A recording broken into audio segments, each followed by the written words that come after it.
Hello, వచ్చేసాం చిన్న హరిశ్చంద్రపురం. ఈ ఊర్లో ఒక టెంపుల్ కి అయితే వెళ్తున్నాం. ఈ టెంపుల్ కి అయితే ఇదే ఫస్ట్ టైం రావడం. ఆ గుడి ఎంట్రన్స్ లో ఈ బోర్డు అయితే ఉంది, పంచధామ క్షేత్రం అని. గుడి దగ్గరికి అయితే వచ్చేసాం. గుడి చాలా ప్రశాంతంగా ఉంది. లోపలికి వెళ్లే ముందు ఒక ఉడత గ్రాండ్ వెల్కమ్ చెప్పింది. హాయ్ ఫ్రెండ్స్, ఈ గుడిలో 1,00,000కి పైగా శివలింగాలు ఉన్నాయంట. ఇవి చూడడానికి ఆసక్తిగా వచ్చాను. ఇక్కడికి వచ్చి చూసాక నా మనసు శివయ్య అన్నది.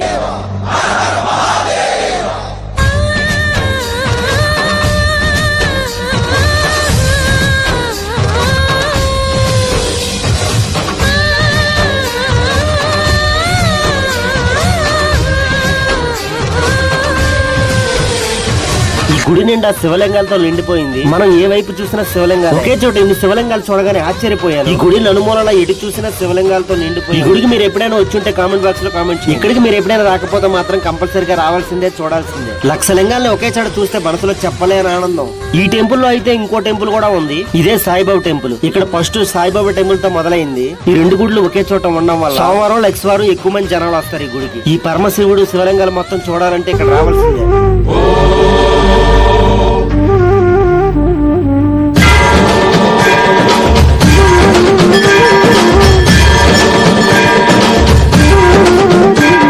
ఈ గుడి చూడడానికి దూర ప్రాంతాల నుండి చాలా మంది జనాలు వస్తున్నారు. నాకైతే ఈ గుడిని చూసి వెళ్లాలనిపించట్లేదు. ఎంతసేపు ఉన్నా ఉండాలనిపిస్తుంది. ఇన్ని శివలింగాలు ఒకే చోట చూడడం కూడా ఒక అదృష్టమే. ఈ గుడికి వచ్చిన ప్రతి ఒక్కరు ఇన్ని శివలింగాల్ని ఒక్క చోట చూసరికి ఆశ్చర్యపోతారు. ఈ గుడి అడ్రస్ అయితే మన శ్రీకాకుళం నుంచి 35 కిలోమీటర్ల డిస్టెన్స్ అయితే ఉంది. మన మడపం టోల్ గేట్ నుండి స్ట్రైట్ గా వెళ్ళాలి. కోటబొమ్మలు వెళ్లే దారి మధ్యలో హరిశ్చంద్రపురం అని బోర్డు కనిపిస్తుంది. రైట్ సైడ్ తిరిగి ఫ్లైఓవర్ కింద నుంచి వెళ్ళాలి.